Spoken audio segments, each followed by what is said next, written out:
જો એક સોદાગર હતો અને સોદાગર હતો ને એ મરતા પોતાના છોકરાને 2 હીરા આપી ગયો અને એને કહેતો ગયો કે આ એક હીરો સાચો છે અને આ એક હીરો કેવો છે, કાચનો છે, મીન્સ કે નકલી છે, ડાયમંડ.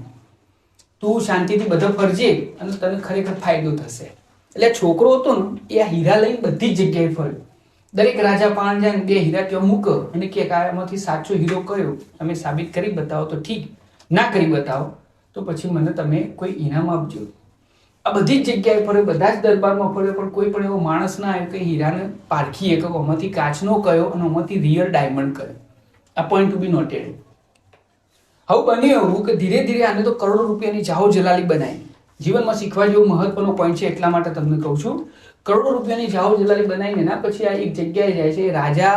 રાજા જ હતો પણ એવો મોટો દરબાર એનો હતો નહીં, પણ તો બી દરબાર ભરીને બેસતો હતો. એવી જગ્યાએ આ માણસ જાય છે અને ત્યાં જઈને આપણે ડાયમંડ મૂકે છે અને ત્યાં પણ આ કન્ડિશન કહે છે કે ભાઈ આમાંથી સાચો ફોટો તપાસ કરી બતાવો.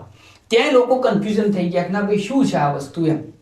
પણ ત્યાં એક અંધ માણસ હતો. એ અંધ માણસને બોલાવવામાં આવે છે, ઋષિ જેવો હોય છે, એ સભાનો જ એક સભ્ય હોય છે અને એ આવે છે અને ત્યાંથી બંને હાથમાં પકડે છે અને હાથમાં પકડીને કહી દે છે કે આ ડાયમંડ છે ઓરિજિનલ અને આ કાચનો છે.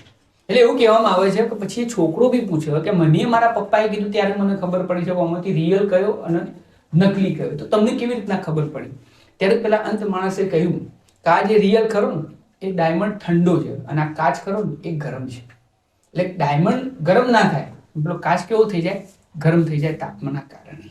તો મોરલ ઓફ ધ સ્ટોરી એવું છે, જીવનમાં જો તમારે ખરેખર સાચા ડાયમંડ બનવું હોય અને તમારી વેલ્યુ બહુ ઊંચી કરવી હોય તો જીવનમાં મગજ કેવું રાખવું જોઈએ? શાંત રાખવું જોઈએ. અને ડાયમંડ હંમેશા પોતાનું મગજ કેવું રાખે? શાંત રાખવું. જો તમે ગરમ થશો ને તો તમારી વેલ્યુમાં થઈ જશે, કાચમાં થઈ જશે.